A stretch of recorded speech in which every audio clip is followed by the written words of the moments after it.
আসসালামু আলাইকুম রহমতুল্লাহ। দর্শক, পল্লী নার্সারি থেকে আবু তাহের বলছি। 12 মাসি থাই সফেদা যারা পছন্দ করেন এবং যারা এখনও খান নাই, সবার জন্য যে গাছে অলরেডি ফল চলে আসছে এমন গাছই আপনারা আমাদের কাছ থেকে নিতে পারবেন। 12 মাসি থাই সফেদা লম্বাটা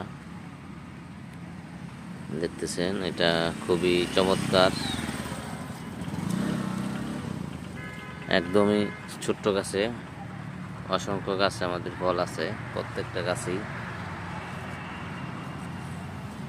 এই যে এখানে নিচেও ফল আছে, প্রতিটা গাছেই ফল আছে আপনারা দেখতেছেন, এবং এটার মধ্যে তো আরো অনেক বেশি, অনেকগুলো ফল আছে। এরকম 12 মাসি থাই সফেদার ফলন্ত গাছ যাদের লাগবে